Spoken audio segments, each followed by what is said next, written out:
All right, it is 9 o'clock, so we are going to go ahead and get started.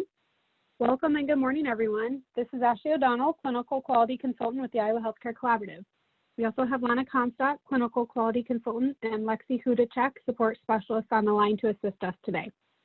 Thank you for joining us for the Medicare Beneficiary Quality Improvement Project Measure Reporting Overview webinar. We are so excited to have this time with Robin Carlson today to provide an overview of MBQIP measure abstraction and reporting using the MBQIP Quality Reporting Guide as a resource.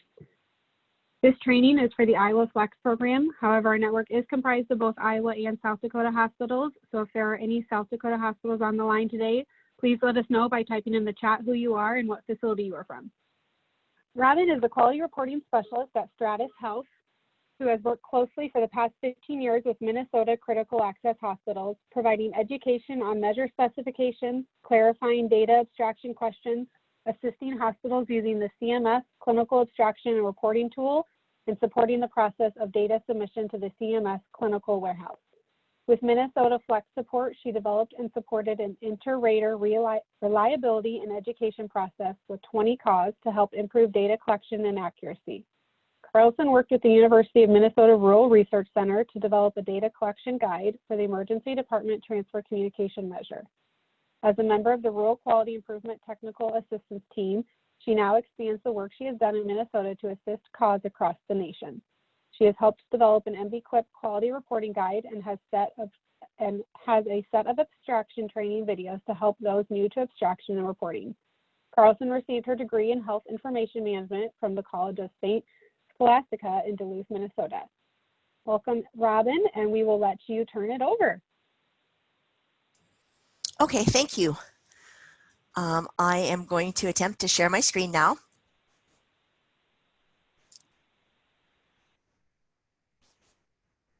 So can someone let me know, are they seeing the quality reporting guide?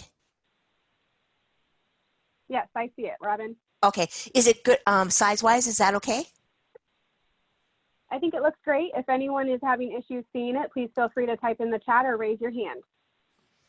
All right, well, welcome everyone, and thank you for having me today. I want to just start off saying that I'm a very informal presenter. I just think it kind of works best that way. That's my style. I have a flow of what I want to do, but this is for you guys. You know, I deal with critical access hospitals across the country, and every state is a little bit different.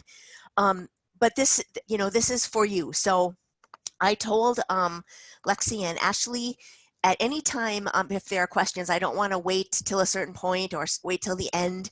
Although at the end we will probably, you know, definitely still have time for questions. But as I'm going along, if I'm talking about something and you're thinking, I don't have a clue to what she's talking about, or maybe it's something different than what you've heard before, let's talk about it right now. So both of you guys, and Lana too, if you're monitoring the chat, please stop me at any time if someone has a question, because I think it's easier to talk about it at that point. Pardon me. Let me say, like, I'm not really techie, and you know, I'm working from home, so hopefully, you know, I might kind of click and scroll a little bit to get where I want. So excuse me for that right up front. And everything that I'm showing, maybe some of you, these aren't new resources. We've had this quality reporting guide out for a while.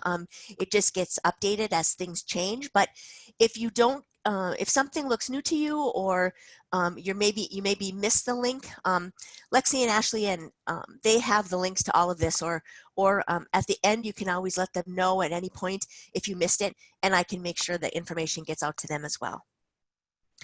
Let me just, before we get started, I mean, maybe you guys are wondering, like, you know, why is Robin Carlson doing this presentation? And so just to explain a little bit about myself and why I'm here, I've been working with abstraction since the beginning of abstraction.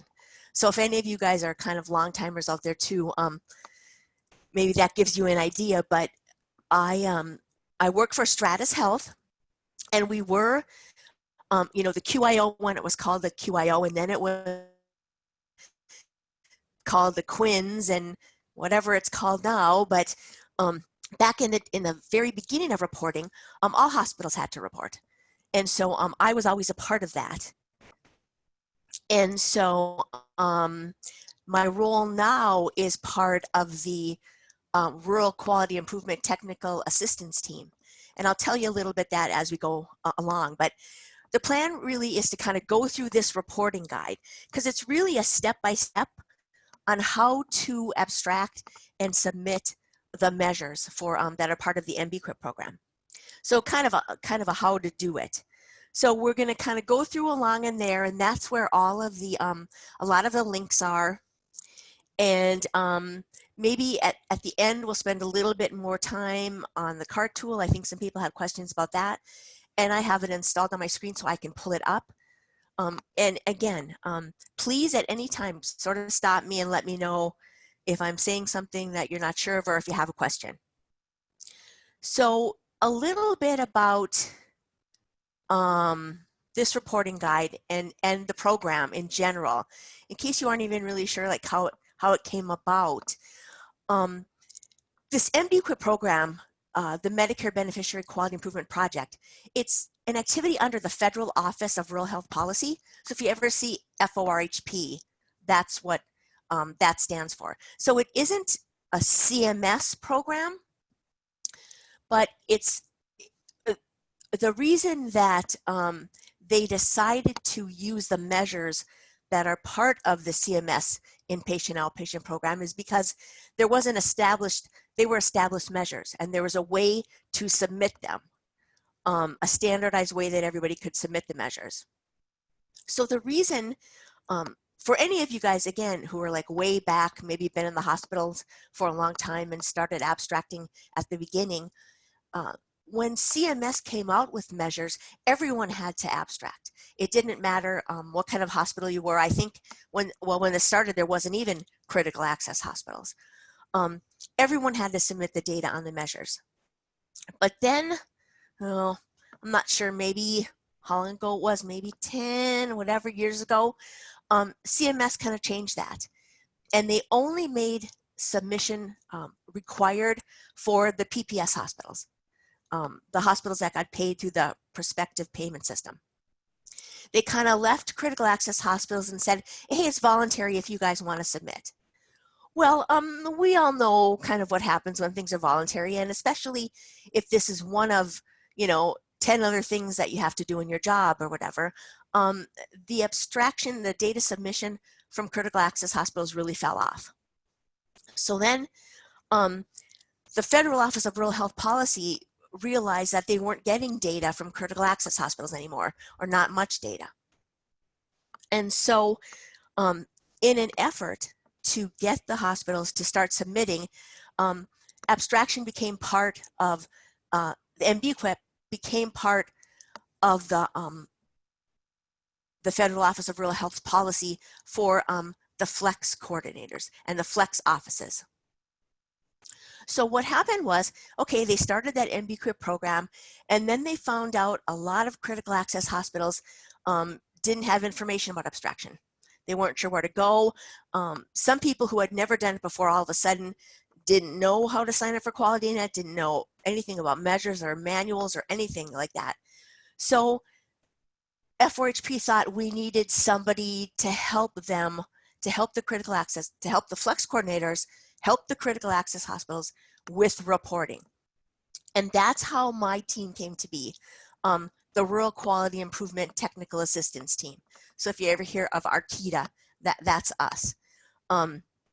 And so what we do is to help the flex coordinators in the state help their hospitals with abstraction. Flex coordinators, there's a lot more to the MBQIP program than just the abstraction piece. And abstraction, for those that do it know, it's not an easy thing. You don't pick it up in a day. It isn't something that flex coordinators or their contractors in a state need to know how to do. And that's why, I'm here. So I can help them to help you around the topics, around the measures. So that's kind of like how I came to be. And again, because I've been dealing with abstraction and the specifications manuals and the EDTC ever since the beginning, I have a pretty good handle on how to help you with the information. So just want to emphasize again the fact that we really aren't a part of CMS. It's just that these are the measures that were chosen because they were a standardized set of measures and a way to submit them. So even though we have to follow the CMS rules for abstraction, that's why we use their manuals, we have to follow their due dates, but we don't get any extra or special or different information from CMS than you guys do. So along the way, I'll show you, where I look for information, where I get information. But just to kind of let you know, I don't have any in with anybody. I wish I did. It would make things a lot easier. But so that's a little bit kind of about me and why I'm here, why they invited me to talk to you guys today. And again, I'll kind of keep on going unless somebody stops me with a question, okay? So we're going to use this guide, as I said, as sort of a going through the measures. And the first thing I think that I want to show you is make sure that everybody understands the current list of measures. So every time I click on a link, and the links that the guys will be giving you, all of our resources for the Arquita team are on the pages of the National Rural Health Resource Center. We didn't have a site, Arquita, because it just came to be. It's not like an entity on its own, so we didn't have a website, a web set up for us. So everything is posted on this National Rural Health Resource Center site. And this is where when things get updated, that's why it's always better. We always give you the link to the site rather than maybe the document itself. So that's why everything is going to come when I, pardon me, when I link on everything, you'll see this. So just so you know where this is coming from, okay? All right, so let me make this a little bit bigger. This is, oh, maybe it doesn't have to be that big. Okay. These are the current MBQIP measures, okay? These are the current core MBQIP measures that you should be reporting on, okay? They're listed this way. The program MBQIP considers them to be in different domains.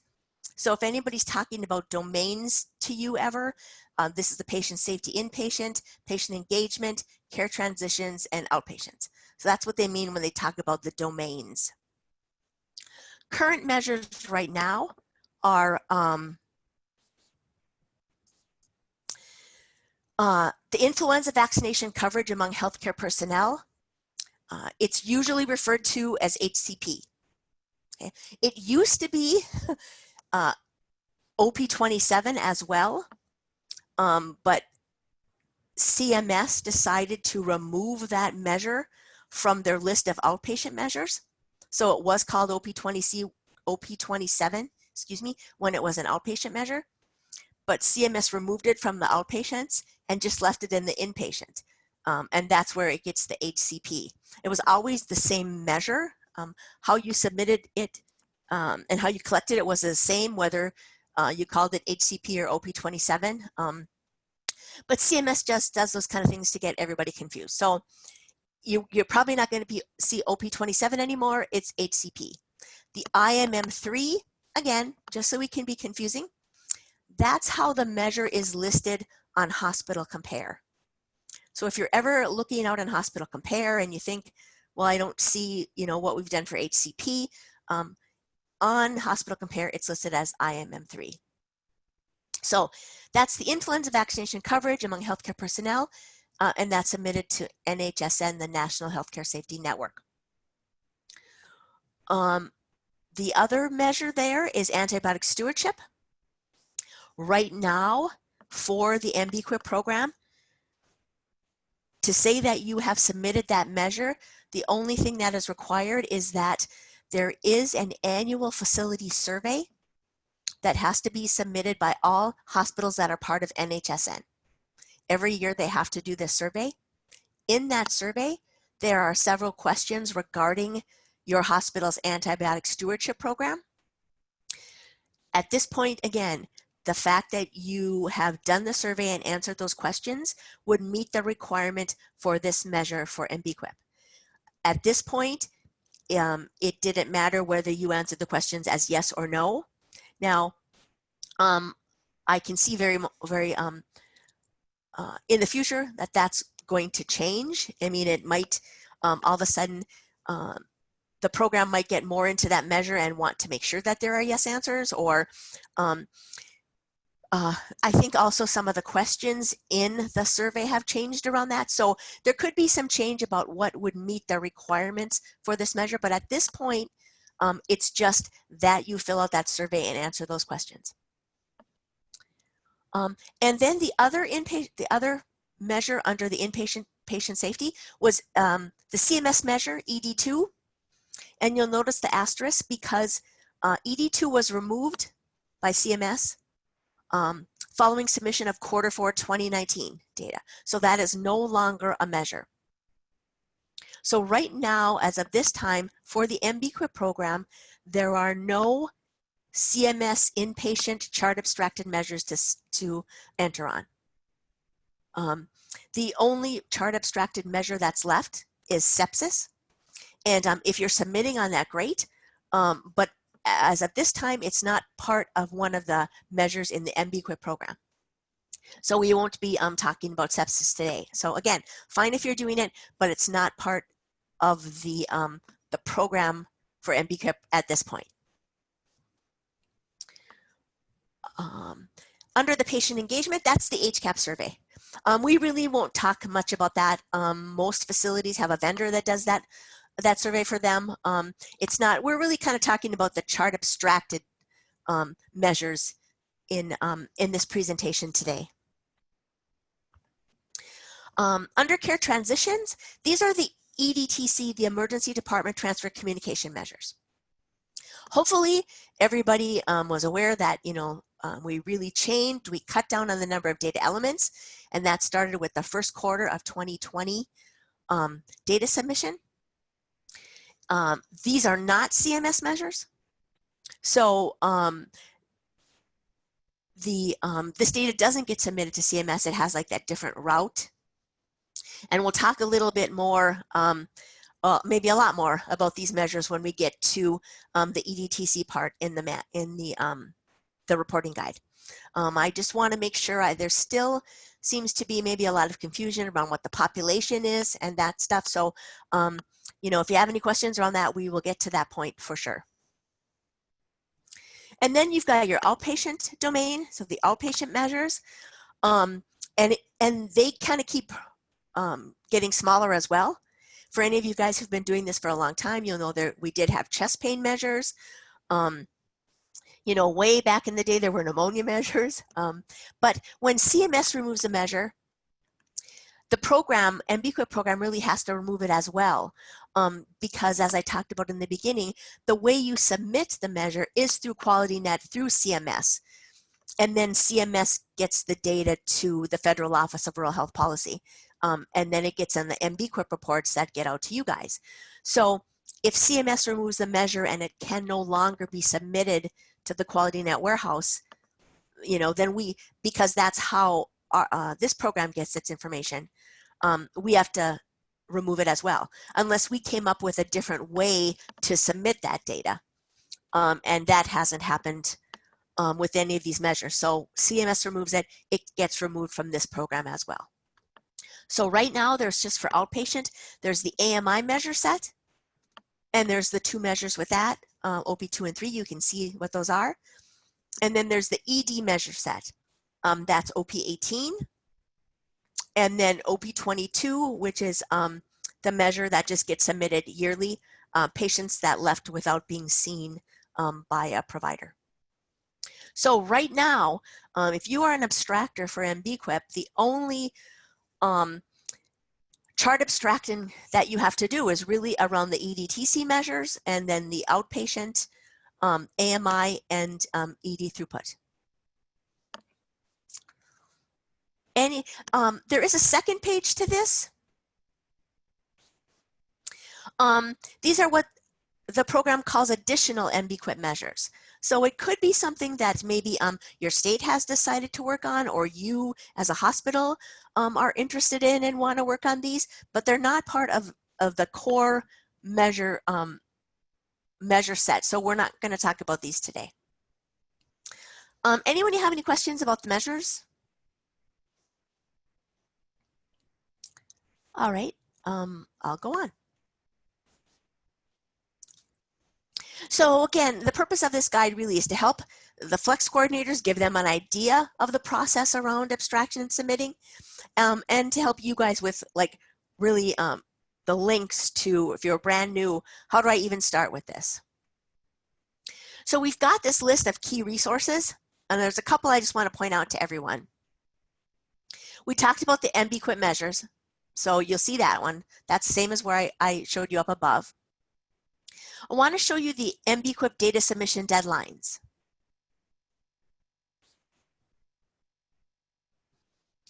All right.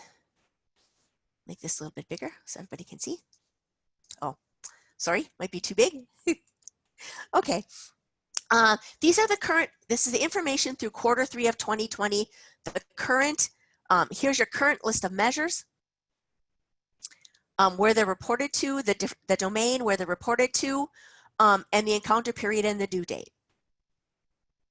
All right, now the reason we've got these in yellow, because CMS, the MBQIP program followed the CMS program, and because of everything surrounding COVID-19, how people might, you know, be pulled away in certain positions, you know, any of the kind of disruption that COVID-19 might be causing in the facilities, CMS made the reporting optional, and so the MBQIP program followed suit.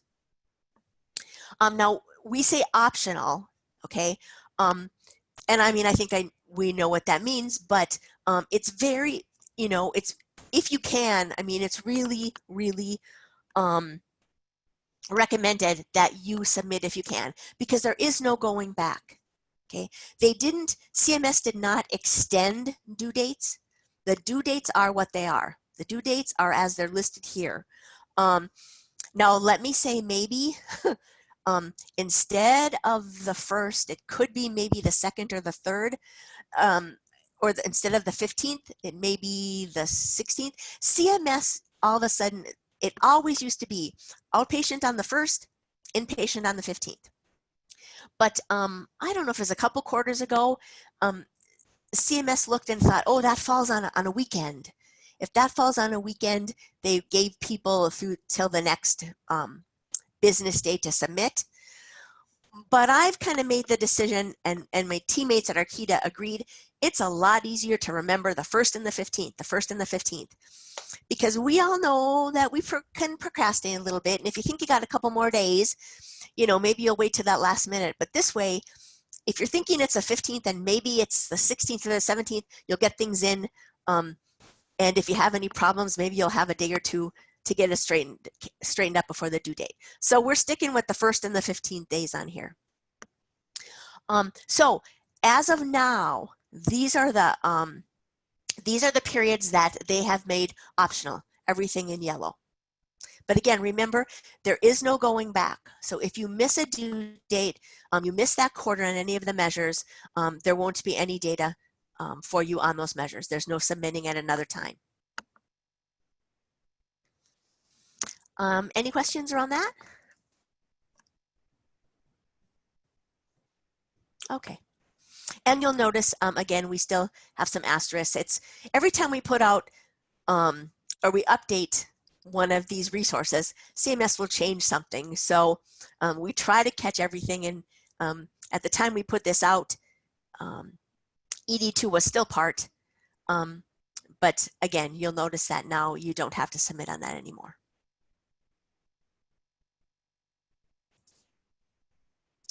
So that's the data submission deadlines.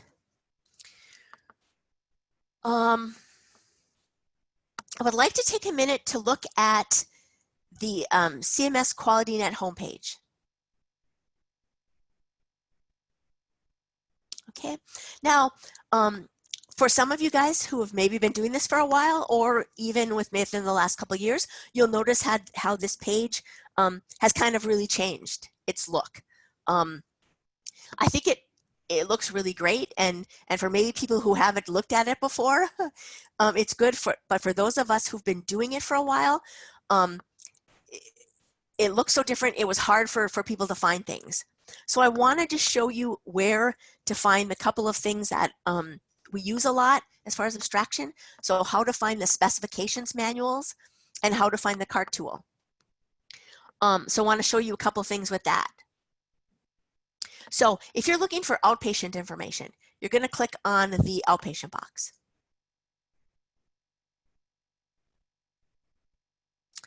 All right, and the manuals are going to be over here to your right. So if we just said view all, this is always going to pop up anytime we're dealing with the outpatient manuals, because they have information about CPT codes in the manual. So we always have to have this agree with looking at them. All right, so hey, here's where Robin. yes. Robin, it's Ashley. The link that you clicked on is not showing up. I don't know if it went to another, if you have two computers, if it went to the next screen. Okay, so you're not seeing the outpatient specifications manual versions? We're still on the quality reporting guide. When you opened up the QualityNet homepage. All right. Okay. All right. I'm very sorry about that, everybody. Nope, you're okay. All right. I will try to get you to what I'm talking about. Okay, let's close. Let's minimize that. Okay. Are you seeing my desktop now? Not yet. Still seeing the quality reporting guide. All right. Okay, this worked yesterday. I apologize, everyone. All right, let's see. That is okay. All right. Let's get rid of that. Let's get rid of that. Any questions while I'm trying to find what I'd like to show you?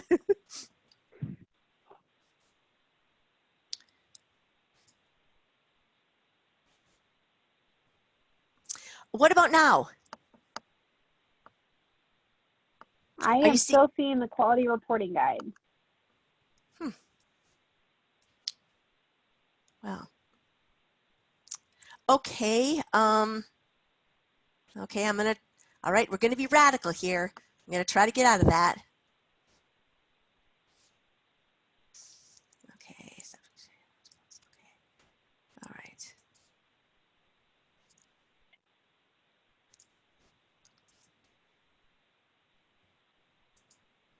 Okay, what about now? There you go, perfect. Okay, I apologize, everyone. There might be more clicking than we expected, but I want to make sure. Maybe none of you guys have had any issues around this, but I've had a lot of people ask me that they weren't sure where to find things. So thank you for stopping me. Again, I apologize. All right, so this is what the QualityNet page looks like now, the home page of QualityNet. So if you're looking for the specifications manual or the CART tool, anything around hospitals outpatient, you click on the hospitals outpatient box. And then right over here on your right-hand side, here's the information about the manuals. We always have to okay, this is where, because as I said, they have some CPT information in there. But here's your information about the manuals. Right, so here's where you find them. The specifications manuals, these are the instructions for how to abstract, how to find the population around the measure sets. So this is the manual that you would want to be looking at now, 13.0A, because these are for encounters for the year of 2020.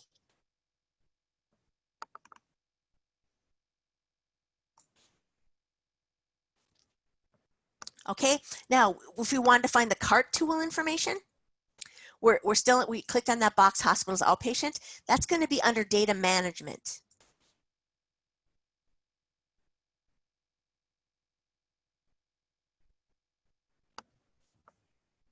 Okay, so under data management, here would be the CART tool. And then you'll have your different versions of the CART tool. While I'm here and thinking about it, let me just say that before you start abstracting for a quarter, I would always come here and make sure that you have downloaded the most recent version that's available. Now, if you look here, it's saying that this version 1.18.1 is for encounters starting in April for 1/2020 to 12/31/2020. Now, I know right now the next quarter that's due in August is just first quarter of 2020. So you look here and you think, oh, I don't need this version. I'll use this version. But there's something that it doesn't happen all the time, but there are times that when CMS puts out a new version or a patch to CART, something happens within the QualityNet warehouse. And if we don't have the most current version installed, sometimes data will get rejected. And again, it doesn't happen all the time, so maybe it's never happened to you. But there's been a lot of people who will have submitted data and they'll have this version right here. Because, you know, this is says this is good for this time frame. But what will happen is our data will get rejected and they'll have to call the help desk and try to figure it out. And eventually it will turn out to be, oh, you didn't have the most recent version.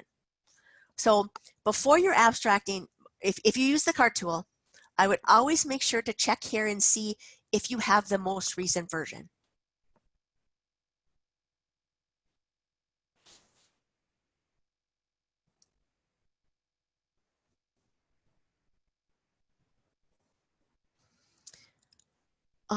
Okay, what I wanted to show you, again, let's see.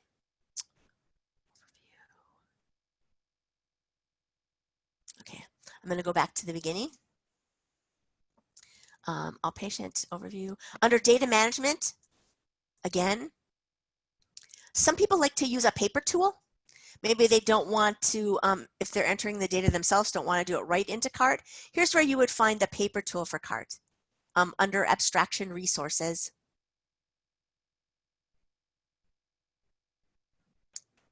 And here are the paper tools.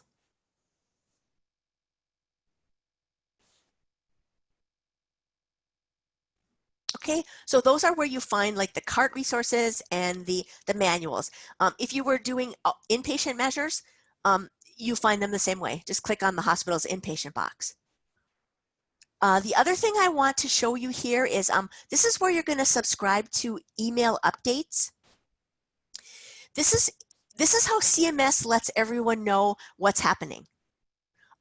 This is where you'll get the emails about there's a new version of CART, there's a new version of the specs manual.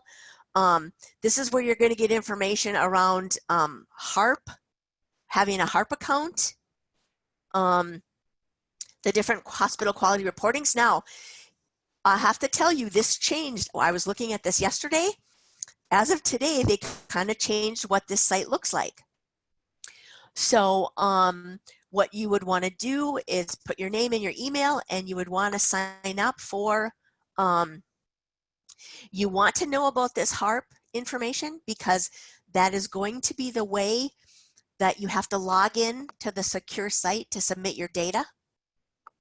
Now, as far as I haven't seen where CMS has decided that it's the only way to do it yet, that portal, the QualityNet portal and how we entered data before is still there, but you need to know about signing up for one of these accounts. And the MBQIP monthly, the monthly information that we put out to you guys around the MBQIP program, in the May issue, I did a step-by-step on how to set up for a HARP account if you haven't done that yet. But you would want to do this one, and you would want to have, oh, okay, it says, these lists will be available to sign up here soon.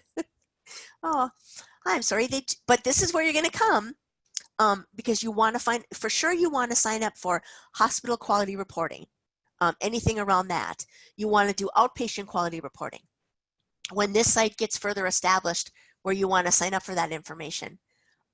You want to sign up for those notifications, because again, this is how CMS sends out information about the programs. We are looking at this in real time, and they just kind of change things. But don't forget, it's the sign up for email updates on this site. Okay, this is also where down at the, if you have questions, I'm sorry, the help,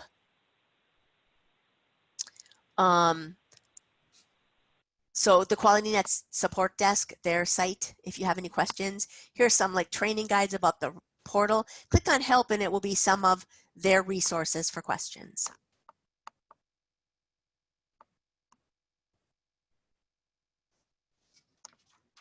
Okay, well, before I go back to the reporting guide, because one of the other resources I wanted to show you was, this is another resource. It's a CMS resources. Now the link will be in the reporting guide when we get back to there, but it's called the Quality Reporting Center. And this is the site where CMS will list all of their, all of the webinars and such that they have done, any tools and resources about the program. I don't know why they don't just have everything on one site, because, you know, that would be too easy for us, I guess. But if there's any upcoming events, really there isn't anything right now. They're kind of all working on virus stuff as well. But if you look on tools and resources and say look at archived events, this is where you have all of the webinars they've done in the past. So if you didn't set up a HARP account, here's a really good webinar on the step-by-steps of how to set up that account. And again, that is going to be the new way that everyone logs into the secure site of QualityNet. Hey, Robin. Yes. Hey, sorry, I just want to let you know we have a few questions coming in, and I want to make sure to address them before we move on to something different. Okay. So let's see, we have one attendee said they seem to have to use Chrome instead of Explorer to get into QualityNet. Is anyone else having that issue, or do you know anything about that in particular, Robin? Yes. And well, what was the first part? Did she say she was having trouble using Chrome? Yes. Okay. No, have to use Chrome instead of Explorer to get into QualityNet. Okay. Well, I know a little bit about that because last Friday, I was trying to get in there because I wanted to see what the new screens look like, because CMS sent out an email that talked about that site and what the new way it was going to be to submit files. So I wanted to see what it looked like, and for the way our computers are set up at our work, we have Chrome. I couldn't get in. In my HARP account, I could put in my username and my password, and I got the authentication code, and then I was at the screen where you had to scroll to you accepted, you know, the government rules, blah blah blah. It wouldn't let me accept, so I couldn't go any further. So for me, it does not work on Chrome. I had to try to go to a different browser, and for me it worked with Internet Explorer.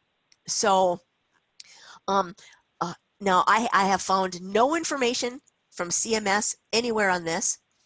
When I had to call the help desk, so like guys, I'm just like you, like I said before, I was on the help desk for 45 minutes. They had me wipe out all my history on Chrome, and so I lost all my passwords. They couldn't get 45 minutes. We were trying to do this, and finally they said, well, you have to talk to your IT because maybe you have I'm trying, the word they used was maybe our system like white blocked this account, or white logged, or white something this account. And my IT guys were like, no, we don't do that. Try a different browser. So then I tried using Edge, and at first it didn't work. And so it only worked in Internet Explorer. Then yesterday, when I tried it on Edge, it worked, but it didn't work for me still in Chrome. So the only thing I can tell you was, if you're having some trouble, try a different browser.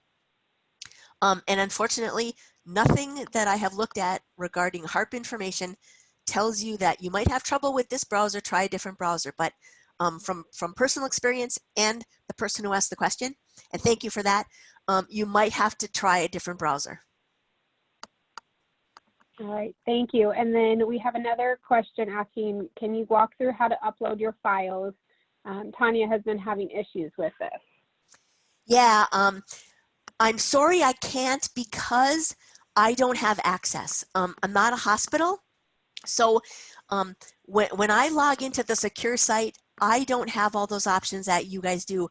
So I can't walk you through that. What I can do, I'm kind of hoping that CMS, with this new way that they're talking about you can submit files, that maybe they're going to do a webinar around it. But now I'm going to be scrolling here for a while.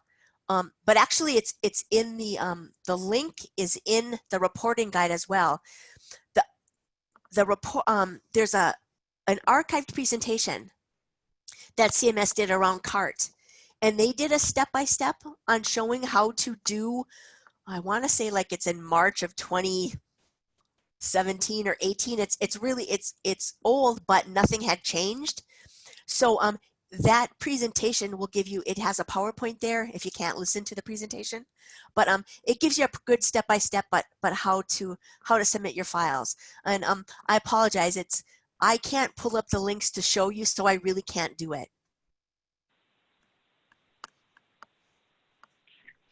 Great, I think that's all the questions so far. I will continue to let you know if we see any more come in.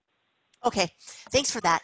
But so this is a good, a lot of us can't always look at these webinars when they come up, but, and maybe you weren't even in working with this at that time, but you can always come back here. Again, it's archived events, and look to see if there's a webinar. And in the reporting guide too, we have a link, we have links in the different sections to a lot of the webinars that CMS has done. So I just wanted to let you know that this site was here, qualityreportingcenter.com.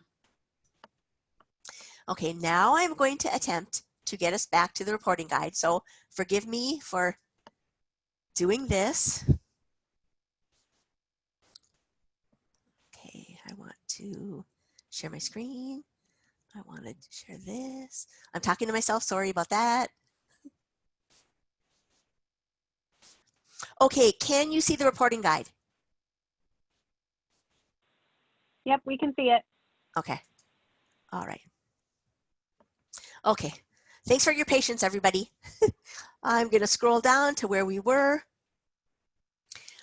So here are the links like we were talking about. There's the QualityNet homepage. There's the Quality Reporting Center. You've got a link to NHSN. We're not going to talk too much about this other than, you know, when we talked about the measures, because I know a lot of times if the guys that are on this webinar are the ones that maybe do the chart abstraction, or even if you are the quality improvement department, a lot of times it's your infection control or somebody that works with maybe with employee information that does the submission around the healthcare personnel and the infection data, that kind of thing. So other than mention what those measures are, we know that you guys personally might not be the ones that have access to NHSN. But here's the link for that and all of their educational materials on there. This is the link to the Emergency Department Transfer Communication Resources, and I'll wait till we get to that section because I want to pull up that resource page to show you guys where to find the specs manual and the tool if you use that EDTC tool. And here is a good link. I won't go to it now because I'm thinking I might mess everything up, but it's a series of YouTube videos that I did on abstraction. So it's there is a video on how to find the QualityNet homepage and goes through some of those things that I explained when we were on that page. There's a video about CART, how to pull up CART, how to find the CART resources.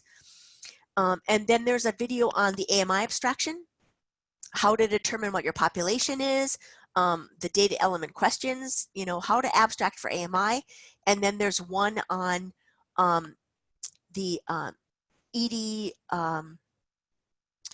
ED, oh, what's the, I'm just like blanking on OP18. How to do the ED outpatient measure. So those are on YouTube. They're pretty short. I think maybe the longest one is 22, 23 minutes. But if you're really new to abstraction or you've been doing it for a long time and maybe want a little refresher, these might be helpful to you.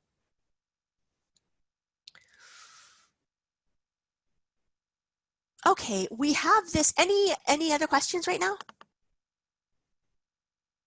All right. I really like this little graphic. We have this in here because it kind of shows everybody where the data gets submitted to. So inpatient measures, you know, even though they aren't, we don't have ED2 anymore, but they went to QualityNet. Outpatient measures, whether you submit them in CART or you have a vendor that submits them for you, these measures go to QualityNet. OP22, that it's called like a web-based measure because there's no actual quarterly chart abstraction for that measure, but that gets submitted to QualityNet as well. And then the HCAHPS information, those HCAHPS survey results, that goes to QualityNet. So all of this goes to QualityNet. And then for this MBQIP program, CMS submits the data to FORHP, and then that data gets submitted to your flex coordinators via those MBQIP reports. These are the two measures that go to NHSN, the National Healthcare Safety Network, the healthcare personnel influenza vaccinations, and then the antibiotic stewardship information from the annual facility survey. And then again, NHSN, which is a part of the CDC, Centers for Disease Control, they submit that data to CMS, which then in turn gets to the FORHP. EDTC, as I mentioned, is not a CMS measure, so it doesn't go to them. This measure gets submitted to the state flex coordinators, and every state might do it a little bit different, so that's why it's kind of a generic state flex coordinator circle, who then in turn submit this directly to the Federal Office of Rural Health Policy.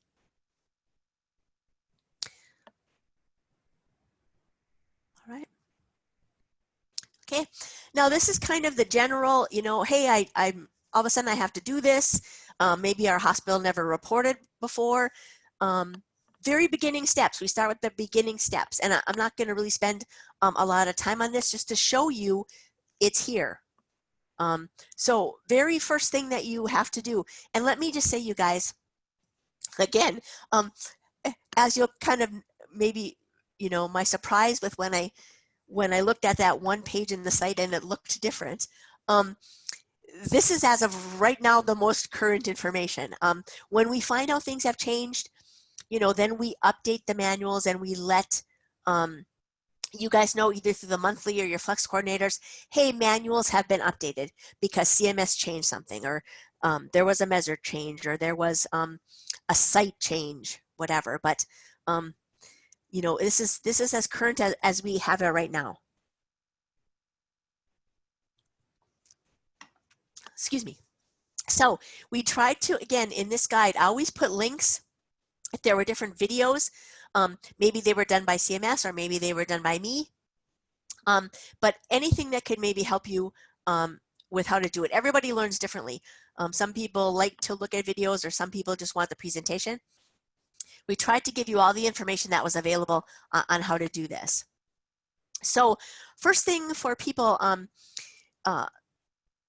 you have to have a QualityNet account. Okay, if you're going to submit data, you have to be a QualityNet security administrator. So this is the information and the links on how to do that. The only thing I would say about that is always have more than one. Because what happens is that oftentimes a smaller facility, maybe they only had one and that person left, and then you've got a hospital with nobody who's a QualityNet administrator. That means you can't submit data, you can't really do anything. So you always want to make sure that you've you've got 2 people who are QualityNet security administrators. And even if the other person maybe never does it, just like as a backup, log into the system, you know, once a month, so you don't get locked out. Because and maybe this has happened to you guys, but the worst thing ever is you're trying to submit and maybe it's the due date or a day before the due date and you're locked out of the system. So I can't help you with that. The only person that can really help you, if you've only got one QualityNet administrator, is the help desk. And so if you're calling them along with the other hundreds of people who are having problems, you might not get helped before the due date. And for the most part, a CMS due date is a CMS due date.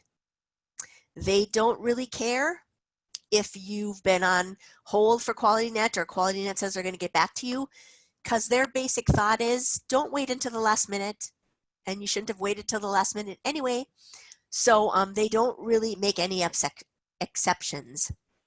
The only time CMS seems to push a due date back is if they are having problems with their site. If there's some technical issue that they are having with QualityNet, they might push it back, but they don't think issues that you're having, they don't give exceptions for that. So, and if any of you guys have heard me talk before or we've talked personally, I've probably said it a million times, but if at all possible, do not wait until the last minute to submit. So again, information about registering for QualityNet if you've never done that yet or you need a new a secondary QualityNet administrator. Here's links to the process. Here is a video on how to do the portal. Now again, when we did this, there was only the portal. There wasn't the information about HARP. But if you need information about that, look at, again, the May issue of the MBQIP Monthly, which I'm pretty sure that you guys are all getting, either Lexi or Ashley or someone's pushing it out to you guys. But there's a kind of a step-by-step on how to figure out how to log in that monthly. And if anybody needs to get the link to the monthly, let me know and I can make sure that you guys get it after. Okay. And I've already said this, you know, you got to have an active. So always try to log in once a month, even though you don't submit, you know, maybe you never want to even look at this until the due date. You don't want to get logged out. Notice of participation information is here basically for if you know, all of you guys have, I don't believe anybody is a new critical access hospital or hasn't submitted. So all of you guys have, I believe, already done a notice of participation. So we didn't take this out because it might be that there is a new facility popping up and would have to make sure they do that. But to the best of my knowledge, I think everybody has this. So don't worry about this. And there doesn't need to be one for outpatient reporting. CMS changed that a while ago. Just the fact that you submit outpatient data means that you are part of the program and they're going to put your data to Hospital Compare. But here is a little training video about the notice of participation. Do I have any questions about anything? Okay, and please somebody tell me if I'm talking too fast or I'm not clear, okay? Because I know I have a tendency to do that. So now on the reporting guide, we're talking about the measures. That's the next setup. So if you'll remember back when I showed you that grid that had the measures, these are the current outpatient measures. So you've got OP2 and 3, they are the AMI measures. OP 18 and 22 are the ED throughput. Sorry, that was the word that I blanked on a while ago, the throughput measures. So, okay, you've got measures. Okay, what do I do? What's my step? I got measures. What do I do? The first step always in abstraction is how do I know which records to do? Now, even if you know, maybe you guys, again, I don't know where everybody is, you know, their situation in their hospital. Maybe you've been doing it for a long time and you know your setup, or maybe you know, yesterday you found out this had to be your job, whatever. When we talk about population, it's again, which records do I have to submit? So for this AMI measure set and for this ED measure set, the specifications manuals, CMS tells you which records you have to do. And there's no like picking and choosing. It's not like, well, we don't do 2, we're just going to do 3. No, these are the AMI measure set and you abstract for the measure set. So the population information would be, okay, which cases do I have to do for 2 and 3? And now you might want to make sure that, again, depending upon your situation, I'll talk to people about, you know, well, how do you know which records to do? Well, I have a list. Somebody gives me this list, or somebody, you know, our vendor tells us this, our vendor gives us this. Okay, but you know, you're the person who abstraction, you're the person who's responsible for, you know, I mean, ultimately the hospital is responsible for the measures and the accuracy. So you always want to make sure to find out, you know, is the vendor pulling the right ones? Is this list that somebody did 5 years ago still the right records that I have to do? So, you know, I wouldn't just, you know, you're just starting this job and, well, these are the ones that they give me. This is my list. Maybe find out a little bit more about, make sure that list is correct. So that's when we talk about the population. It's which records do I need to do? Now, what I wanted to do was, and I don't know where everybody is, what I wanted to show you, but I don't know if this is going to work. How to, do people know, maybe a couple people put in the chat. Are people good with population? When I say population, like for AMI, all right, and this is just burned in my brain, but this is in the specifications manual. The population for the AMI measures, there's like 3 requirements, okay? They have to, patient has to be discharged to an acute care hospital. So they have to be discharged to a PPS hospital. It has to have a discharge status of transfer to another acute hospital. They have to be 18 years of age or older, and they have to have a certain ICD-10 diagnosis code. And the specs manual gives you in the back, in every manual, there's an appendix, and it's a code table, and it tells you the codes. So 3 requirements to meet the AMI population: 18 years of age or older, have to be transferred to an acute care hospital, and has to have the correct one of the ICD-10 codes on the list. That's your outpatient population for AMI. Okay, it is not patients who are seen in your ED and then directly admitted to your hospital. We're talking about patients seen in your ED and then transferred to another hospital, not admitted to your hospital. So those are your patients. Those are the ones that you abstract. That's your list. You don't remove anybody that meets those 3 requirements. You enter them into CART or your vendor tool, or however you get that data to CMS. Those are your patients. Now, if I'm talking about stuff that people don't know or where this is coming from, let me know. I'll wiggle myself out of here and show you where it is. Or at any time, if you guys have any questions outside of this, I know sometimes people don't like to talk on these webinars or whatever. You can always get a hold of me, or get a hold of Lexi, and Ashley can get a hold of me, and we can have a discussion. For the most part, the way, I should have said this earlier, I apologize. For the most part, the way our team, the Rural Quality Improvement team, is set up, we work through the flex coordinators, or in your instance, the Lexi and Ashley, they're the contractors. Okay, that group, that's the contractors.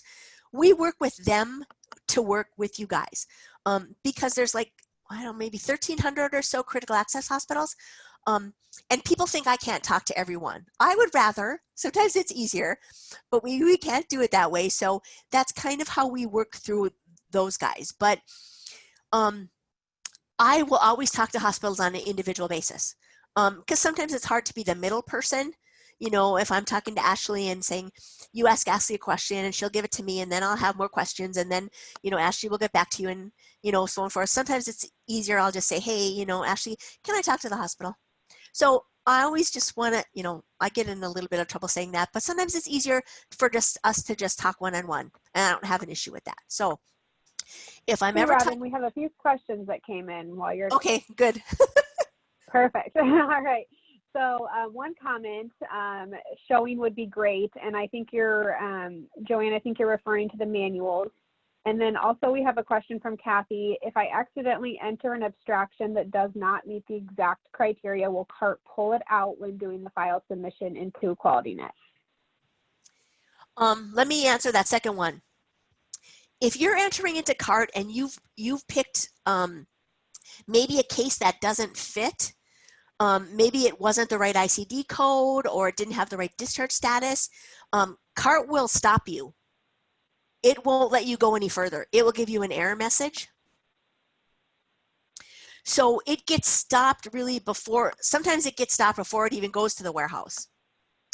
But otherwise, if CART lets it go through, what will happen is the warehouse will reject it. And so then if it gets rejected, then it's not counted in what you've sent. So it's not like, so you won't have, it won't get in your reports if it's the wrong thing. It gets stopped before it gets to reports. If that answers, so ask the person if that answers your question, or if it doesn't, please put something in the chat again, okay? But CART usually won't even let you go further. If by some chance CART lets you go all the way, the warehouse will reject it. Kathy said yes, that does answer her question. Okay, person that wants me to go to the site. Okay, Ashley, are you guys okay with me kind of going in and out again? I don't want to be upsetting everybody by, okay, I will try this, you guys. You're fine. Okay. Okay, what are we seeing? I see the disclaimer and now the website. Oh, are you seeing the manual? Yeah, and Joanne did specify the ICD-10 list is what she was hoping to see. Great. Okay, I think I can do this. I apologize, everybody. I'm not techie, and I'm trying to do this at home.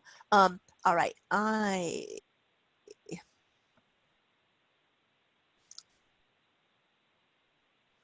trying to load. I think it says loading. Okay, does everybody see Appendix A, ICD-10 diagnosis code tables? Yep. Okay, great. All right, this is the appendix, so the end part of the specs manual. And here you've got your, one of the things that, if you do the entry, it always asks what's the E&M code. So these are the E&M codes. Everybody, pardon me, to be an ED patient, these are patients seen in your ED and sent elsewhere, okay? All patients are not, for this abstraction for CMS, for the AMI and the OP18, patients seen in your ED and sent elsewhere. Now, remember when CMS sets this up, you guys, and I should have mentioned this earlier too, but sometimes I think of things as I'm going along. The emails that you will get from CMS around abstraction, around what's due, CMS looks at the program like everybody, it's mandatory, everybody has to do this, you have to have this, you have to have that. And that doesn't always apply to the critical access hospitals, okay? Because CMS looks at it like for PPS hospitals, okay, the prospective payment hospitals, it is mandatory to do this. If they don't abstract, they could lose part of their Medicare annual payment update. But that is not true with you guys and critical access hospitals because you don't get paid that way. But everything you're going to get from CMS doesn't say, hey, this part applies to PPS, but this doesn't apply to CAHS. It's always what applies to the program. And when they set this up, I think that they didn't understand, and I don't know a lot about billing, but I think sometimes for critical access hospitals, if you're seen in the ED, you might officially get discharged before you get admitted to an inpatient. So you kind of maybe look at it as like a separate visit. You're in the ED, you're discharged, and then you're admitted. But how CMS looks at it for abstraction is you're seen in the ED, then you're admitted. It's kind of, the ED is just really part of that inpatient admission. So that's why they don't want you to include patients who are seen in your ED and then directly admitted to your facility. Okay, these are patients for this AMI abstraction and for the OP18, the ED throughput. These are patients seen in your ED and then discharged, transferred elsewhere. So here's your AMI table right here. Pretty short. So, and this is discharge diagnosis code, not admit code or coding on arrival, or if any of you do any of that. This is discharge diagnosis code. So they have to have one of these to be in the AMI population.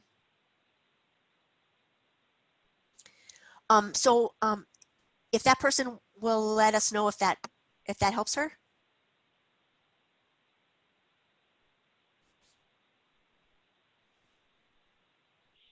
And while we're waiting for to hear if that helps, I'm going to read you another question. Don asked, not sure this applies to this webinar or not, but I used to enter measure 29 and 30, which references colonoscopies and appropriate time frame, but I'm not finding those anymore. Are they still active? The reason we don't have it in this webinar is because that was always optional for critical access hospitals. Well, everything's optional for critical access hospitals, but those colonoscopy measures were not part of this MBQIP program. So that's why we weren't talking about them. And again, critical access hospitals, your hospital could choose to submit them, but I really can't talk about them because they're not part of the program. But I think CMS has made some changes to those, and they might not be required anymore. So what you really want to do is look at the specifications manual for the time frame that you're talking about, and if it says that those measures are removed, then because I think they might have removed a couple of those measures.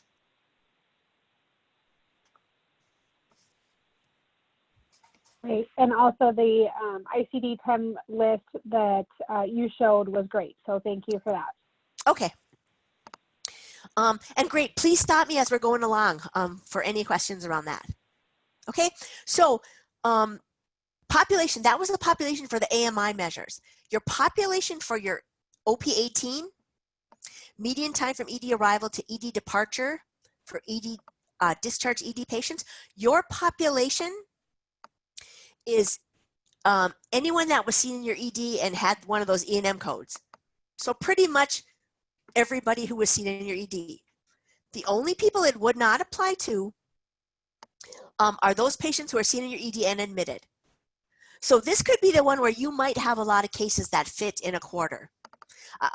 It seems to me that for the most part, a lot of critical access hospitals might not have too many cases that fit into 2 and 3, but this is where OP18, you could have a lot of cases. So we want to talk on the next thing. Okay, you know what your population is, you know which records you have to do. Next is about your population and sampling. And I think that from what Kate told me, there was maybe some questions around reporting this. Now, again, I apologize. I can't show you the screens in QualityNet because I don't have access. I'm not a hospital, so they don't let me pull up those screens. But what I can tell you is kind of give you an explanation of why we ask you to put this information. The reason why CMS came up with this is for their hospitals in the past, for everybody, but now for the PPS hospitals, this is the way that CMS looked at to make sure hospitals were submitting the right number of patients. CMS only has information on Medicare patients, okay? I mean, numbers wise. They only know about claims, Medicare claims. They don't know like how many Blue Cross you see or how many this insurance or that insurance, but they know about Medicare claims. So, and that's why too, for you guys who have recorded population and sampling, that's why it asks you to kind of split out your Medicare population. Because what CMS will do is they'll look at how many Medicare claims the hospital has submitted and match that against how many patients you said that you're submitting. You know, if your hospital submitted 10 AMI Medicare claims and you're only entering 5 AMI patients, CMS would think there's something wrong there and think that you aren't abstracting as much as you should be. And for PPS hospitals, that is also a way that they could lose part of their annual Medicare payment update if they're not submitting as much. So that's why this population and sampling started. Now, okay, you're saying, well, I'm not a PPS hospital, it doesn't matter, why should I do this? The reason why we ask you to do this for this program is when you submit data, ultimately this information comes out on those MBQIP reports, and I hope everybody knows what I'm talking about when I say that. If there's no data in the warehouse for you, okay, what happens is the due date comes and goes. The people who do the reports look in the warehouse and they see no data. So then on your report, it shows an NA. So what happens is we would, you know, if I was a flex coordinator, I'd be wondering, well, why do you have an NA there? Well, I'd have to call my hospital and say, well, why didn't you submit this month? And they're like, well, we didn't have any cases to submit. Okay, so then we've realized if you didn't have any cases to submit, if you put a 0 in the population and sampling counts, when the report writers go to the warehouse and see there's no data, then they'll look to see if you entered population and sampling data. And if you put a 0, the 0 will come on your report. So then the federal office knows and your flex coordinator knows and your CEO knows and whoever looks at these reports knows, oh, it was a 0 because you had no cases. So really what this does, it simplifies everything, and right on the report, instead of seeing an NA, which means no cases, so we don't know whether you just blew it off for the quarter or you didn't feel like doing it, or you didn't have any cases. If you put a 0, we know you didn't have any cases. So that's why we ask you to enter the population sampling data. You know, it accurately shows, it will make your report more accurate.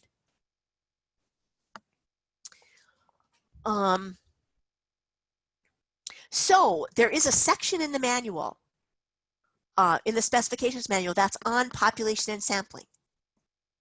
And if you go to that section, and people can let me know if they want me to try, or else if me talking about it is good enough.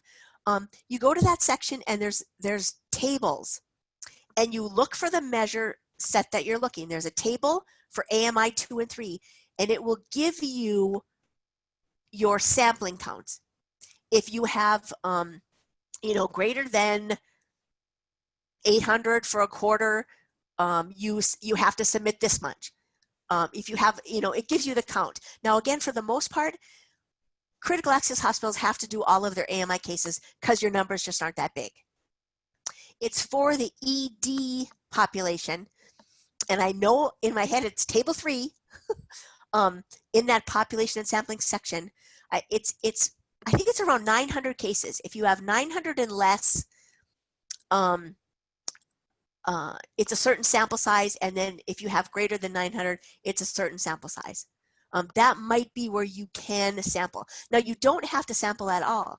You could always do all your cases if you want, but if you do have quite a few patients who are seen in your ED for the quarter, you might want to be able to sample. But, you know, I encourage people to do population and sampling for all of their measure sets, because then I just think you get in the habit of doing it. But if for some reason you are vehemently opposed to having to go in and enter these numbers, If you do it on the measures that you don't have any for the quarter, again, it's to your benefit because it makes your report look accurate. It will show that you have no cases rather than just show an NA, which everyone takes to mean you just did not submit anything, meaning you didn't do it, and you could be looked at as being a non-reporting hospital. So it is to your benefit. And here are the steps on how to get to that area in QualityNet. Now, I just want to preface again, at this time, and still, you can get in through the secure portal the way we always have. CMS has mentioned that, when they change totally over to the HARP program, that's the way you'll have to log in. But as far as I know, as of this time, you can still log into the secure portal the way we have in the past. I think once you log in, I think the sites kind of look the same, like the grid and how you find it. If someone knows something different, they can let us all know. Again, I just have to go by what I can't look at the site. I don't have access, but I don't think the actual site and how to enter has changed. So again, this is the why this has always been there from the beginning of abstraction. There's always been entering the population and sampling. But that's a little background of why CMS put it and a little background of why we would like you to do it. It will make your reports look accurate. It will show that you had no cases. You would have numbers in there. You would have reported them if you had numbers, but you didn't have any, rather than making it look like you just didn't do anything for the quarter because you just didn't feel like it. Robin, we have a quick question in the chat. Yep. Christina says, I have not been able to get into QualityNet, states access denied. Has anyone else had this issue? Or Robin, if you have any ideas. Where's the point that access is denied?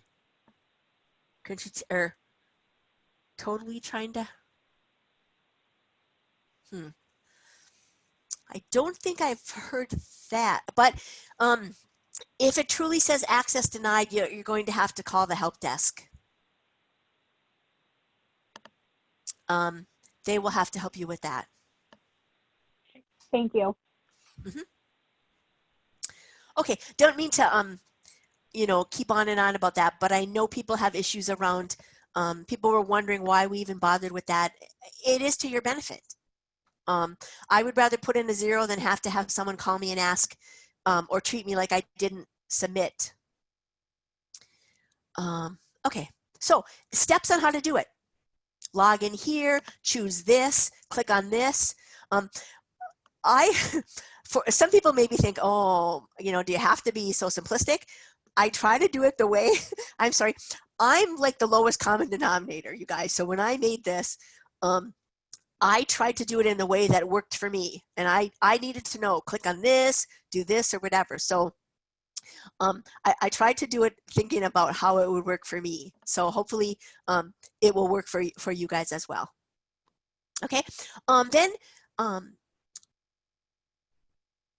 okay, this is where we say a 0 should be submitted when there are no discharges for the measure set. That's the big reminder here.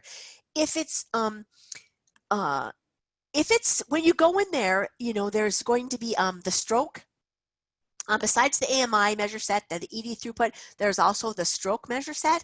Now, maybe you're doing that set, maybe you're not. It isn't right now one of the part of the MBQIP core measures. So you don't ever have to put anything in a measure set that's not part of the program. So don't worry about doing anything with for the stroke measures. If you are submitting them, fine and enter, but you don't have to put anything in there because that's not part of the program. So there is a training video that CMS did around reporting population and sampling. So if you have any questions, you can look at the video around that. So kind of like your first step, going along in the stepwise, figuring out your cases, filling out the population sampling, and then you're going to doing the abstraction. So this is the way this is kind of set up, the abstraction. Here's where your instructions would be. The data elements, when I talk about data elements, that's in the data element dictionary. Those are the questions that are answered around the measures. You know, a lot of them are around, for AMI, it's did the initial ECG show ST segment elevation? That's a data element question.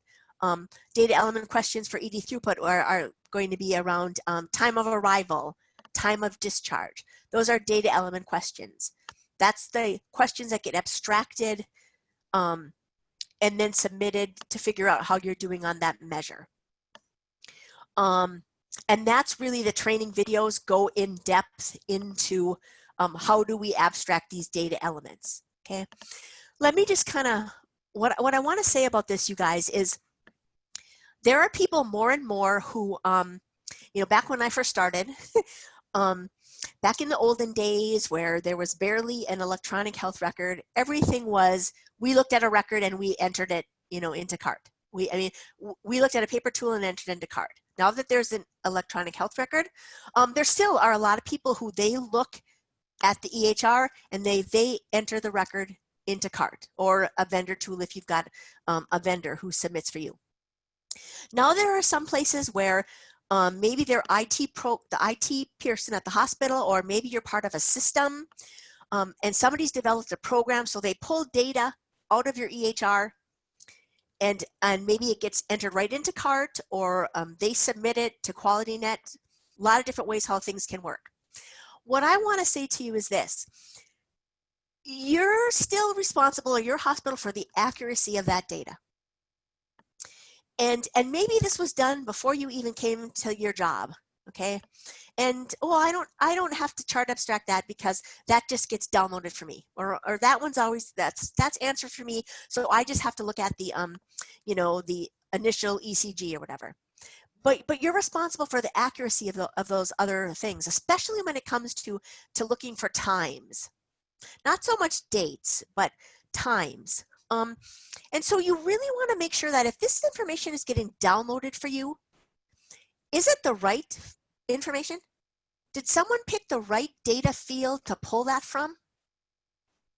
Because I do a process called abstraction for accuracy, okay? Because if there's anybody who is, again, a long time abstractor, back in the day, when you submitted records, every hospital who submitted records to QualityNet had the potential to be picked for what they called validation. And what you had to do was make a copy of the record, send it to CMS. A contractor for CMS would re-abstract, and then there would be a discussion on, did you abstract this right or wrong? Okay, well, that process still exists, but it's only for the PPS hospitals. Critical access hospitals are not a part of that anymore. So there is, unless you've got someone else who maybe does abstraction and there's a couple of you who can check on each other's work, there's really no check to make sure that you're doing this correct anymore. So we've got this process called abstraction for accuracy, and if people are interested in it, they can contact me and we do a one-on-one.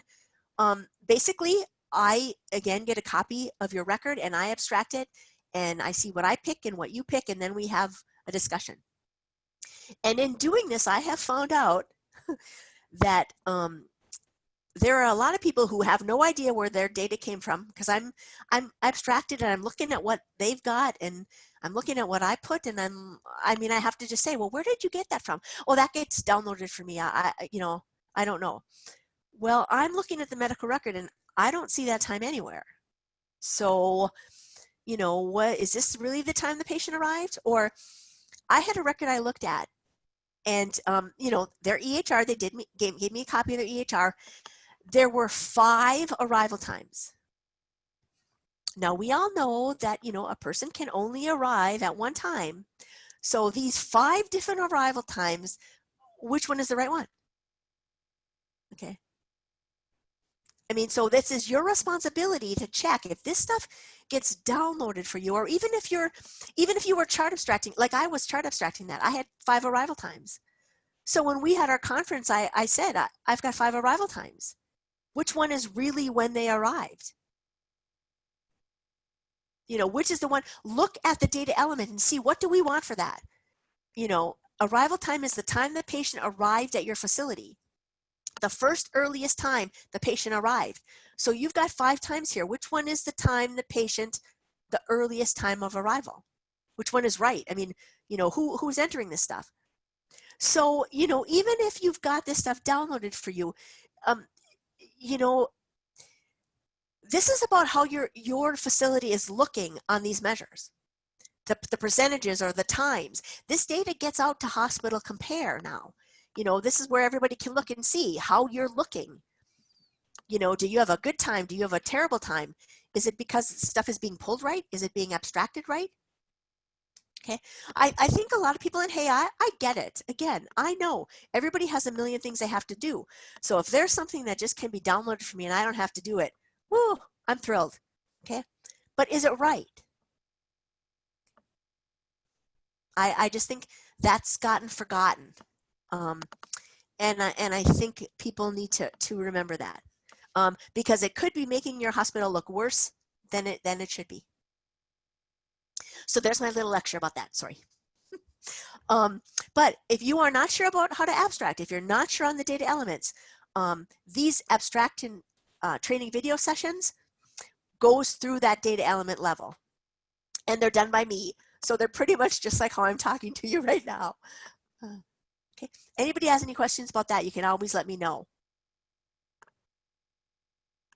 Okay.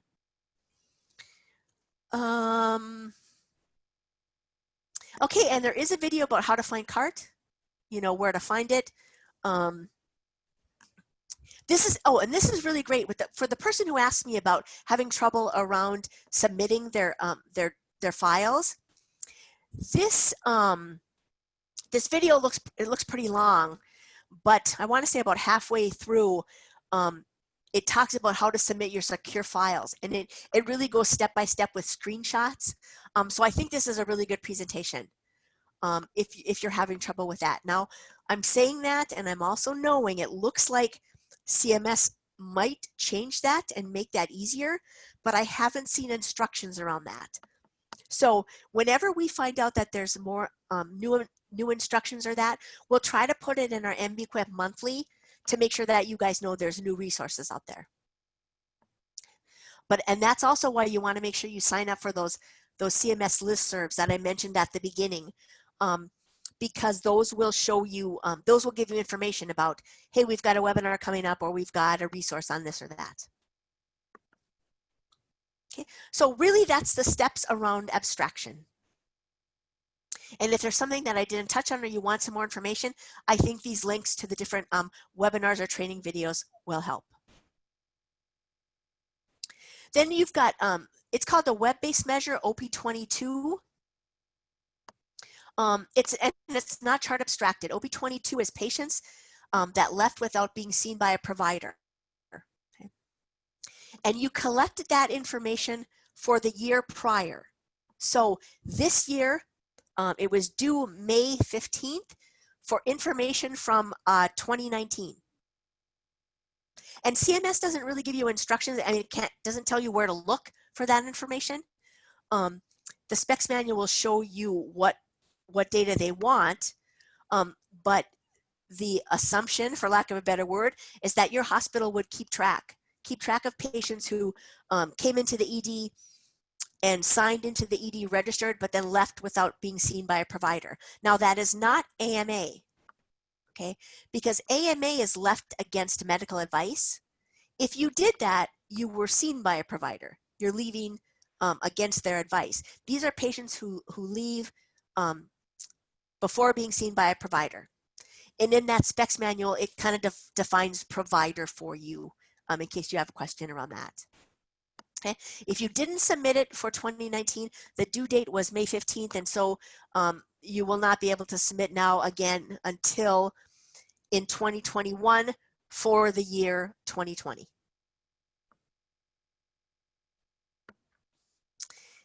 Any questions around that? And here's a little video about how to find the web-based measures and how to enter data. So you submit your measures, they go to QualityNet. I showed you about the time frames. And now this is my other thing I'm gonna give like a little lecture on, okay? After you submit cases, or even if your vendor submits them for you, I don't care. Whoever, after cases are submitted, you wanna check the QualityNet warehouse to see that your data was accepted and rejected. I do not care that you get an email from QualityNet saying, yeah, we got your files, we got your information, blah, blah, blah. I think they're talking about files. But even if they say the word cases, time and time again, I will talk to people who will get their MBQIP reports and they'll show NA and they'll call and they'll say, well, I don't understand this because I submitted cases and I got this email from QualityNet. I don't know what the email is supposed to say, but it doesn't always say and mean that your cases were actually accepted. So you want to run the case status summary report. And I tell you exactly how to do it, step by step. Okay, you have to log into the Secure Quality Portal, you pick Hospital Quality Reporting. On the My Tasks page, you look this, you look at this, you find this, okay? This report will tell you 15 cases were submitted, 15 were accepted, 0 were rejected. So that's all it tells you. There's other reports in QualityNet, and they might say a lot of other things that you don't need to know. This is the one where it's just going to tell you, I submitted X amount of cases, X amount were accepted, X amount were rejected. I can't tell you enough about running this. Okay, getting that email from CMS or from QualityNet, at least in the past, has never for sure meant that the data was accepted.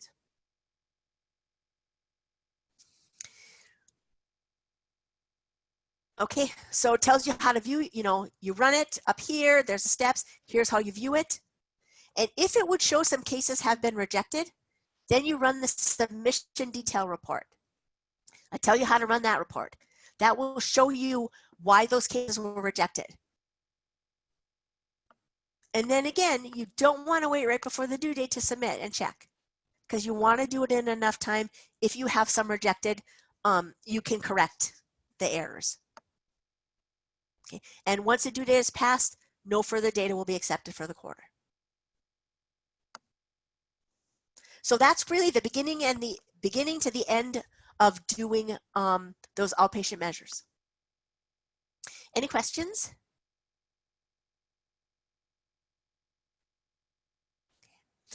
We have this next is for inpatient measures, but right now, this one's no longer submitted, so I'm going to go on. Just know that really it's the same setup. This is just inpatient measures, but you identify the population, you do the population sampling, you abstract, it's the same setup. So I'll scroll by that kind of fast. The next set of measures would be the HCAP survey measures. We're not really going to speak on this, but here is just, if maybe your hospital never did HCAPs before and it is wants to start, here's some links on how to find some of the information. List of approved vendors, kind of the step-by-steps on how to do the HCAPs. These are the measures that are that go to NHSN. If you remember that graph, the HCP and the antibiotic stewardship, these are just additional measures that some hospitals might submit on healthcare-associated infections. Robin, we have a quick question coming in asking, where can you find the elective delivery measure guideline? Okay, good question.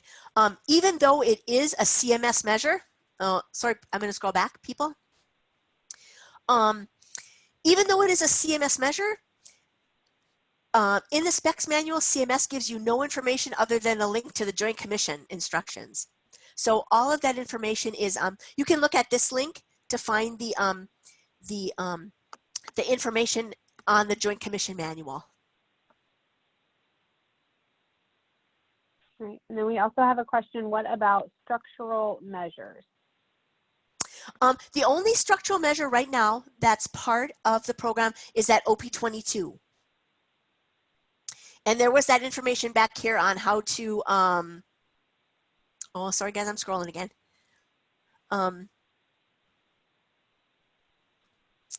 Okay, how to submit that one measure, OP22. Okay, the rest of those measures, also when you look here, if you were submitting on some of the other structural measures, this training video shows you about those measures. Great, thank you, Robin. Yeah. Okay, HCAP survey. Okay. Okay, NHSN again. There's lots of instructions on that NHSN site, but we've given you some links to enrollment in case your hospital hasn't enrolled, where there's specific information around the healthcare personnel, the due dates, gives you information about the survey. I don't want to spend a lot of time on this other than give you the links, because I think a lot of times the people who do maybe the other measures aren't possibly the infection preventionists or infection coordinators that might do this submission. We had one more question come in. Has anyone been able to find the PC01 to enter data for first quarter 2020?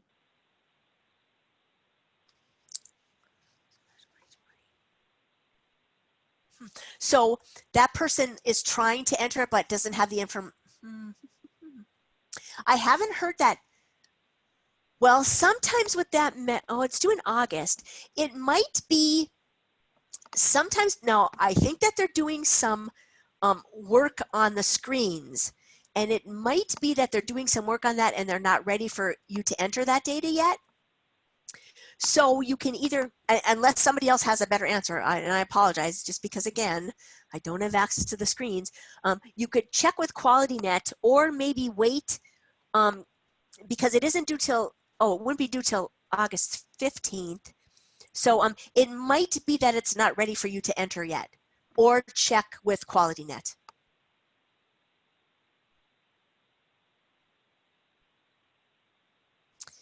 Thank you. Yeah, anything else? That's it so far. Okay, EDTC measures, they're not CMS measures. The information is not on the specs manual pages. The information is here, and I am going to go to this link. Can people see this? Emergency Department Transfer Communication Resources? Yep, we can see it. Okay, this is a Stratus Health webpage, because we along with the University of Minnesota Rural Health Research Center helped, we helped them develop these measures and make the manual and the tool for these measures. So this is on the Stratus Health webpage. If ever you couldn't find it, just do EDTC in the search and you'll come up to this research page.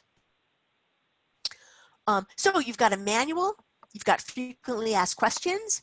If you're using the Stratus EDTC tool, here are the versions of the tool and a manual for how to use the tool.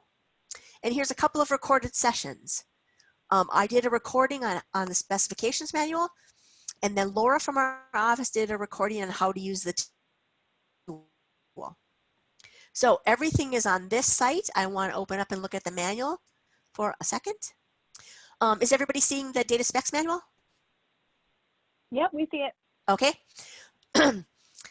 We tried to set it up kind of similar to how the CMS manuals are set up, but everybody should be, hopefully they were happy when we went down from like 25, 26 data elements to just the 8.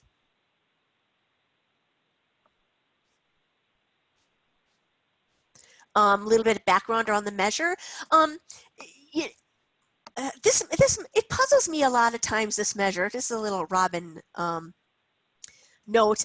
How people are so, and people hate this measure. There's so many people who hate it. And I just think I don't really maybe get it. I mean, I understand it's one more thing you have to do, but the thought behind this measure is patients who are seen in the ED, what happens in that ED needs to go back to where these patients live or reside, or if they're going to a new hospital. Those people who take care of those patients need to know what happened in that ED. And this is just, this measure tries to make sure that the pertinent information around that visit there's documentation in the chart that information is sent to those other facilities. I think people make this harder than it has to be, but that's my opinion. But the big thing about this one, I will get on my soapbox about this. This has not changed. The population really hasn't changed. Other than we did exclude, it used to be patients who were seen in the ED and went to observation and then were discharged or transferred to one of these facilities were included, but we removed that. Patients who are in the ED and go to observation then are no longer part of this measure set. But when we tried to put every word that we could think of, it doesn't matter if you say that they're discharged or if they're transferred or they're returned, whatever word you use, if you have a patient who was seen in the ED and goes to any of these sites that are listed here, they are part of this population. There is no picking and choosing. When we changed this measure, we got rid of those other data elements and we did education on it. And I just learned all kinds of crazy things that people were doing. Some people thought, well, no, we only do this on our patients who go to another acute care facility. No, this is your population, okay? You don't pick and choose, this is your population. If they were discharged or transferred or returned to any other acute care facility. So it could be if you sent them to another critical access hospital who maybe had some more services than you, that's included. If they went to any other acute larger facility, that's included. If they are discharged or transferred or returned to a nursing home, they are included. It does not matter if that's where they live. Okay, your hospital might consider them to be going home, and maybe that's what their discharge status is going to be. For this abstraction, they are going to a nursing home and they are included. It is not home. So if you are not including those patients in the population, you are not doing this one correctly. Home for this abstraction is assisted living or board and care or jail.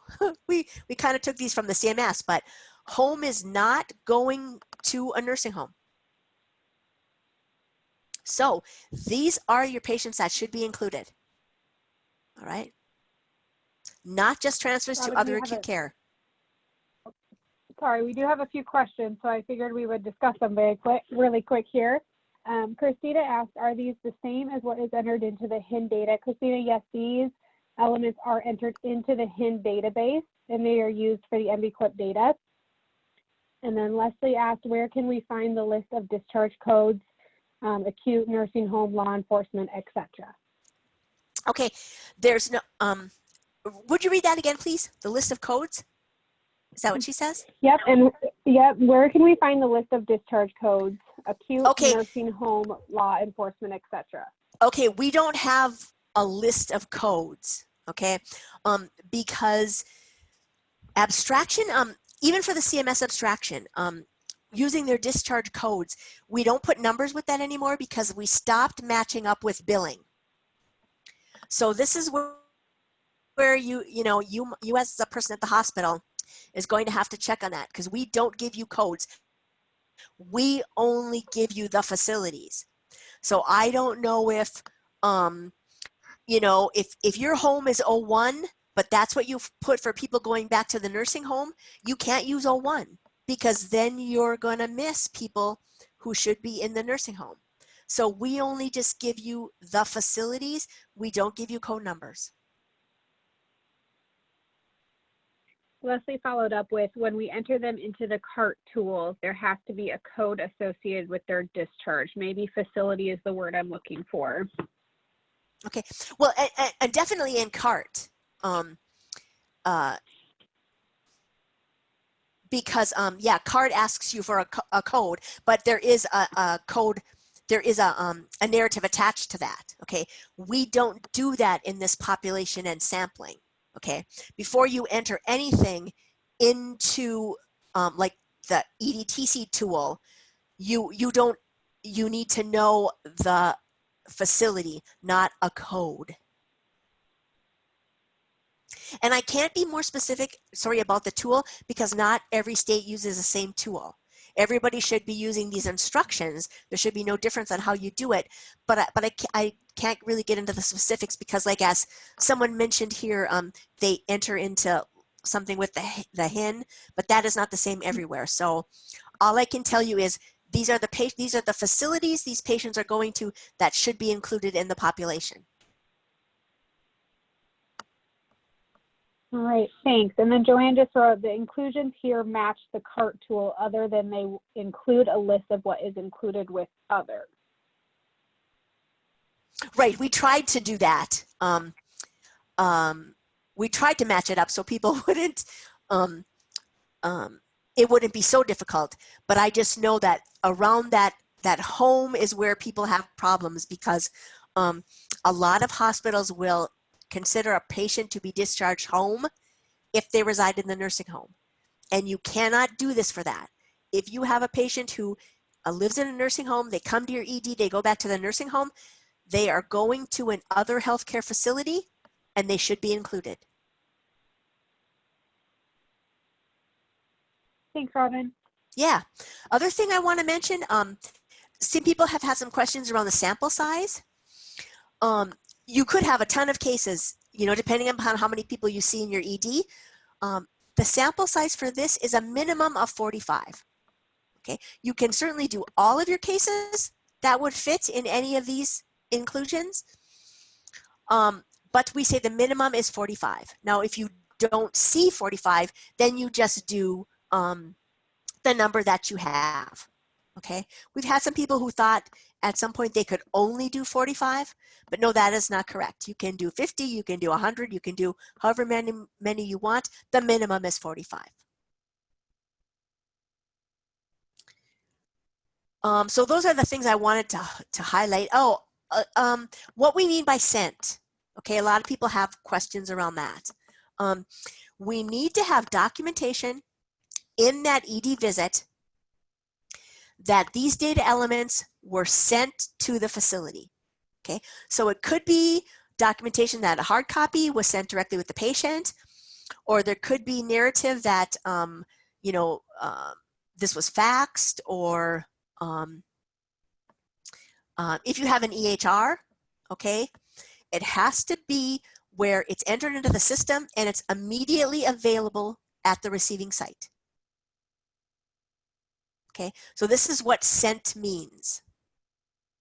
Okay, there has to be something in that record. If I came and looked at that ED record, I would have to know, okay, oh yeah, the data elements that we want were copied and it went with the patient, went in the ambulance with the patient, or we faxed it over, or if we had a phone call, okay, if there was documentation that had a phone call with someone at the facility, you have to know these data elements were discussed. If it just said, Dr. So-and-so talked with so-and-so, okay, I don't know that they talked about these things, so I couldn't say yes to home medications, okay. If I just know from documentation, transfer form sent, what's on the transfer form, okay. If the transfer form is part of that record and you've got check boxes and it was signed, this was sent, that was sent, that's acceptable documentation. If it says entire record copied and sent, that's acceptable. If it says ED visit copied and sent, we take ED visit to mean the entire visit. If it says pertinent information sent, and that's it, I don't know what that means. Does pertinent mean all of these things? Maybe, but maybe not. So don't use pertinent documentation. Okay, we don't tell you this information that these data elements were sent can be anywhere in the record. If everything's on a transfer sheet and you've got checkoff boxes, that works great. If some of this might be on your EMTALA form, that works great. Everything doesn't have to be in one place. What a lot of some people did was they made a form, and now I can say that. I know that's not easy. Not everybody has the ability to do that. But some people just made a checklist and said, they've got home medications, they've got allergies and reactions. They listed all the data elements. And then there'll be a checkbox, were these sent? And everything's checked and it's signed. And then we would take that to mean that that was sent. So I think that, again, yep, go ahead. Sorry, Robin, just to clarify, Brenda asked, do you have to document what specifically was sent? If the transfer form has a box where it states chart export, does this count? What does that include? I don't know. Well, tell me, chart, that's a new one. I don't think, chart export. Well, chart export. Does that mean the whole chart went? Person who asked that question? I'll give Brenda just a minute to respond.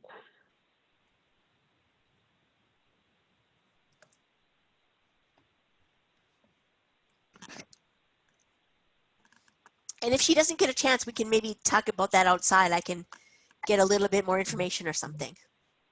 That sounds great. Thanks, Robin. Okay, because that's the whole thing, you guys. You might know what's on your transfer form, or you might know. I'll see things like transfer packet sent. But like if I'm looking, it doesn't say what's contained in the transfer packet. Think about it. This is kind of what I tell people. When you're abstracting, it isn't anything about what you know or what you know because your facility does this. It's not your process or whatever. It's got to be what's documented. So think about, okay, if Robin was coming in to abstract this record, would she know what was sent from the documentation?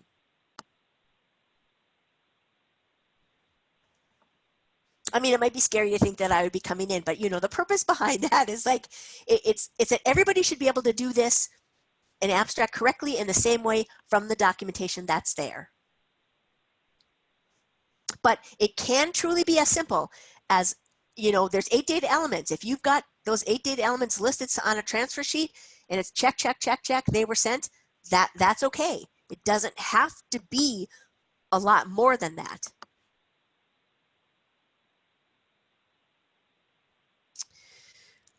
So I'm not going to go through every one of these data elements. There is that training session.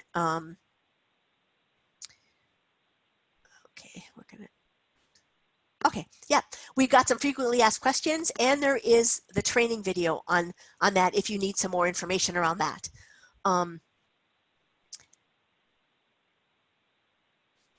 Okay, back to the guide. Is everybody seeing it? Okay. Yep, so I can see the guide. Okay, here's a link to that training video as well.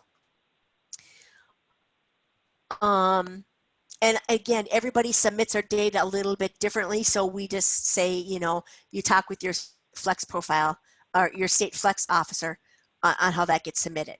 So that's the guide. Any questions? So I'm getting to the end of the, all right. We have one general question. Since CMS has waived HCAHPS reporting for Q1 and 2, our vendor Press Ganey has not reported this to CMS. Will this be a problem for us with the MBQIP program? No, it won't be a problem because the program, MBQIP program, kind of followed the CMS rules around that. So, you know, so they have to kind of follow that guideline. You know, if the stuff isn't required, it can't hold you to, you know, if you didn't submit this, you can't get this or whatever. So it's known, the MBQIP program knows about the CMS requirements around that. So there won't be any, unless they change something, they know about what isn't, that things have been made optional. So no, there should not be any ramifications around that.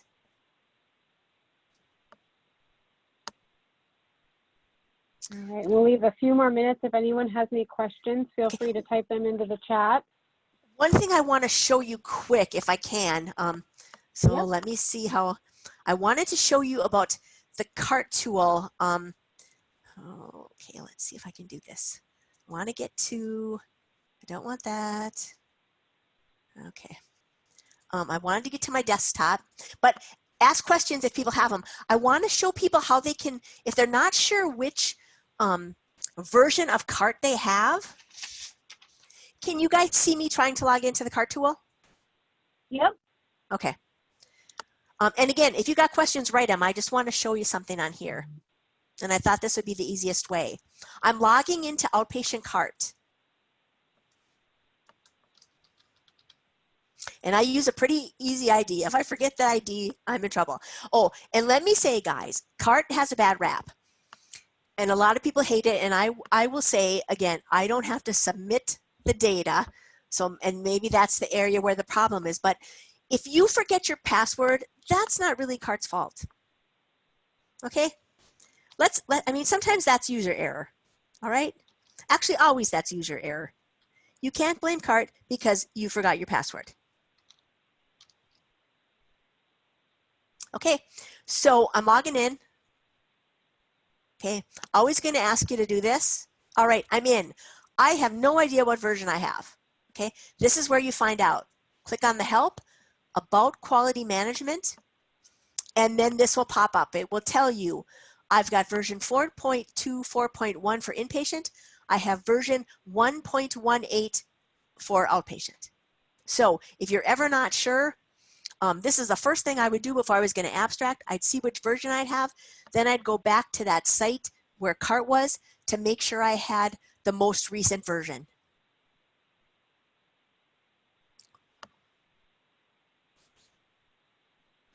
Otherwise, while I'm in here quick, the only other thing I would say, this is where you want to make sure that you've got the right time frame. On my version of CART, it still lets me abstract for all these different time frames. But you want to click on the version for the right time frame because then it will only have the measures that pertain. And you want to make sure they're checked off and you save.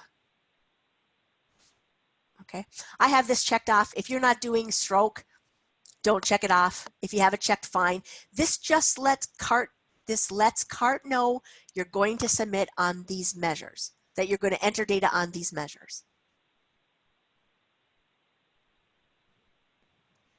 But again, I think this is the big thing sometimes. People don't know which version they have. So it's help and about quality management system. And again, log in every once in a while just so you don't forget your password. Maybe have a couple people being able to log in, being system administrators. And CART, remember, CART is your tool on your site. I can't look into CART. CMS can't look into it right now. Nobody has access except for you. Make everybody a system administrator if you add other people. That way they can have all of the rights to do everything in CART. And I think one thing people forget sometimes, there are reports that you can run in CART. I know sometimes the MBQIP reports come back to you kind of late, but some of these could be of interest to you if you wanted to know how you were doing on a measure. If you wanted some information by physician, if you put that in. So don't forget that those are there. And again, that's just for you. You're only having data on what you entered, but that's there. I'm sorry, I think I took up like all my time, but I am free if anybody wanted to stand for a couple more questions, or there were any questions, or if anyone wonders how to get a hold of me, my email address is rcarlson, C-A-R-L-S-O-N, at Stratus Health, all one word, STRATISHEALTH.org. Right. And you Well, can either, thank you, Robin, so much. This has been so beneficial. And if you want to go ahead and stop sharing your screen, I'll go ahead and share the Compass team contact information. So if anyone has any questions, feel free to reach out to your clinical quality consultant. And if anyone wants to get in touch with Robin and ask her some further questions, feel free to reach out to her directly, or we can direct you to her as well. Here's the team. Kate Carpenter, Director of Hospital Services, Lana and myself, Clinical Quality Consultants, and Lexi, the Support Specialist. And just as an FYI, you will all receive a follow-up email with all the links that were provided today. And we hope to hear from you all soon. Thank you so much, and thank you, Robin. Yeah, thank you for inviting me. Absolutely. Everyone have a great day. Thank you.